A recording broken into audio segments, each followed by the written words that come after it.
It's June 14th, 2011, and Patricia Spence is on TV in Glasgow, voice cracking, eyes wet, pleading to the world. Lynda, where you at? Father's Day's coming. Just tell us you're okay. Her daughter, Lynda Spence, 24, has been MIA since April 14th, 2011. A ghost in the wind. Patricia's gut screaming something's wrong, but she's got no clue her baby girl's already been through hell that'd make your skin crawl. Lynda's been gone 2 months, and the truth? It's uglier than a TikTok filter fail. Rewind to April 20th, 6 days after Lynda vanished. The Spence family's phone rings, and Patricia picks up. Boom. It's Lynda. She's so shocked and relieved she can barely talk, passing the phone to her husband. He says Lynda's voice is calm, cool, like she's chilling at a cafe, not in some horror flick. He's like, girl, where you at? But Lynda dodges, giving zero deets. Just a creepy promise. I'll call you soon. Spoiler, she never does. What the hell? Why is she calling, and how's she so chill? Theory is her captors forced her to make that call to keep her fam from snitching to the cops. At this point, Lynda's been locked up for a week, enduring beatings, burns, and losing at least a finger. She's probably saying whatever to stay alive. Some think she slipped a coded SOS, but Patricia couldn't speak, and her dad thought her vibe was just Lynda being Lynda.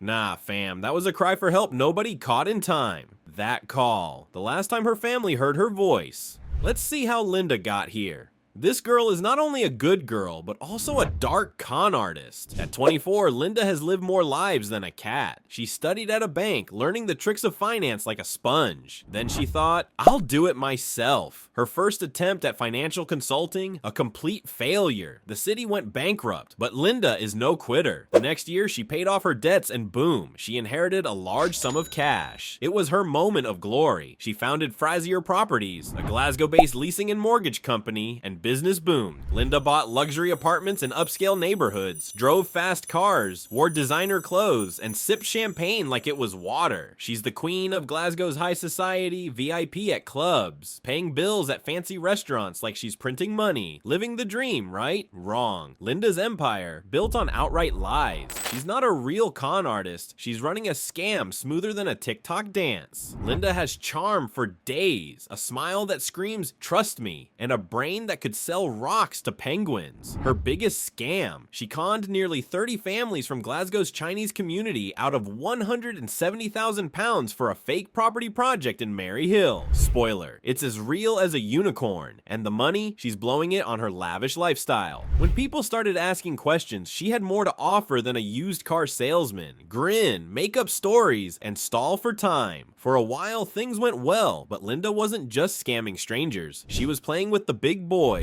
Colin Coates, a 41-year-old former millionaire turned loser. He was an IT genius, a London banker with a wife, kids, a mansion, everything. But money didn't suit him. He turned to drink, then drugs, and went from a guy in a suit to a psychopath. He went from a nerd to a thug in 8 years, says an old friend. There was even a video of Coates in rags bragging about drug deals and kidnappings. Yeah, this guy was bad. In 2010, Lynda and Coates struck a deal. He gave her £85,000, his last penny, and expected £131,000 in return. It looked good on paper, but Lynda, she blew it all. When Coates got suspicious, she made up a wild story about a secret property deal near Stansted Airport, promising £1 million in interest through Danish government bonds to avoid tax. To sell it, she hired a printer to create fake bonds that looked legitimate. Coates bought them, and Lynda said, phew, another bullet dodged. But she wasn't done yet. She conned John Glenn, a property developer, out of £180,000. Glenn was furious, texting things like, I'll cut off your fingers and your head. Christmas 2010, Lynda's still bawling, sipping champagne at a fancy hotel like a reality star. But that's her last flex. By New Year's, her cash is gone, her friends ghosted her, and her parents, who counted on her to pay rent, are out on the street. Lynda's scraping by on welfare, pawning her bling just to eat. But the sharks are circling. Coates, Glenn, all the folks she scammed, and Lynda's got no clue she's about to get eaten alive. Now, let's get to the horror show. Lynda's scams catch up. up and it's game over. Before she vanished, her mom noticed her acting off. Those daily calls? Still happening, but Lynda's voice is cold, like she's checked out. When Patricia suggests meeting, Lynda's got excuses for days. When they do meet, she's dodging questions, eyes darting like she's being hunted. Something's wrong. April 13th, 2011, Patricia's birthday. Lynda shows up, but she's a mess. Shoulders tense, eyes nervous, like she's carrying a secret that could kill her. She bails quick, saying, "Gotta run an errand. Back in 30. She never comes back. The next day, April 14th, Lynda drives to a house in Glasgow, Colin Coates' place. He's waiting and he's pissed. With him is Philip Wade, a 40-year-old drug dealer and debt enforcer with a rep for breaking bones. Lynda scammed him too, and he's out for blood. She probably thought she could sweet-talk her way out, like always. Big mistake. Coates and Wade aren't here for chit-chat. They overpower her, tie her up, and shove her into a car. They head to a flat owned by David Parker, a junkie, and his roommate Paul Smith,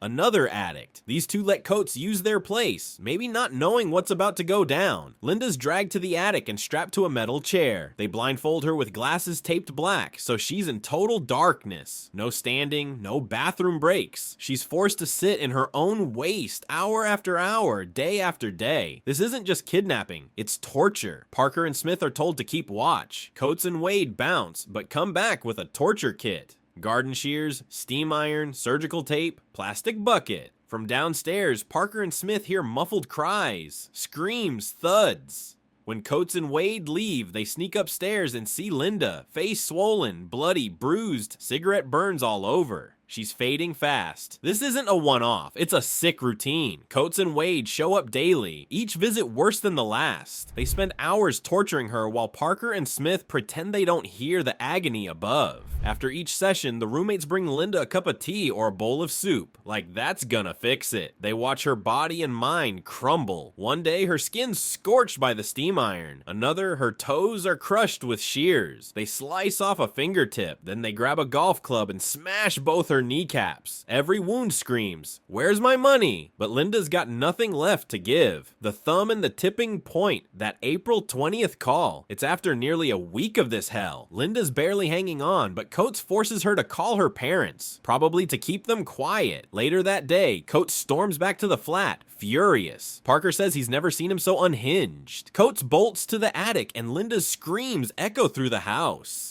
When he comes down, he's holding her severed thumb like it's a damn trophy stuffed in his pocket. Here's why. During the torture, Lynda spills that she gave some of Coates' scammed cash to John Glenn, the dude who'd threatened to chop her up. That flips Coates' switch. He takes the thumb to Glenn's place as a message. Glenn, faced with that gruesome proof, freaks and coughs up some cash. Coates, in a move so twisted it's unreal, flushes the thumb down Glenn's toilet. But even with money back, Coates isn't done. He and Wade crank the torture to 11. By April 27th, Lynda's a wreck. Severe burns, fingers and toes mutilated, kneecaps shattered, stuck in that chair for 2 weeks, soaked in filth. April 28th, Coates allegedly drags her to the bathroom, tapes her mouth shut, and covers her nose. She suffocates slowly, then he decapitates her. The next day, Coates and Wade try borrowing a boat to dump something. Friend says no, smelling trouble. They find another way. Coates brags to a cellmate he burned her body in a furnace, but no proof. Fact is, Lynda's remains are gone. Coates, Wade, Parker, and Smith go full Breaking Bad to cover their tracks. For a month, they scrub the flat to death. Furniture, tossed. Carpet, ripped out. Every surface, bleached to oblivion. Cops later find the attic floorboards missing, too soaked in blood and fluids to save. They burn anything with DNA in the backyard. It's a pro-level cleanup. Lynda's reported missing May 13th, 2011. June 14th, Patricia's on TV, begging for answers. Cops are circling, but everyone's terrified of Coates.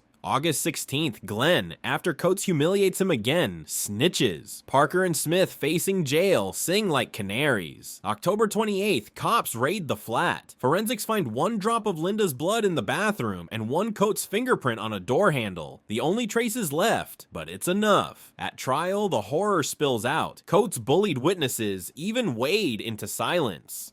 Sentences hit hard. Parker and Smith get 11 years each. Wade 30 years. Coates' life with a minimum 33 years, one of Scotland's longest. But here's the gut punch: no body, no full justice. Patricia, dying of cancer, pleads for her daughter's remains. Lynda's my only child. I just want to bury her. Coates and Wade, stone cold silent. Patricia passes without closure. Her parents thank the cops, saying Lynda was warm, thoughtful. We miss her more than words can say.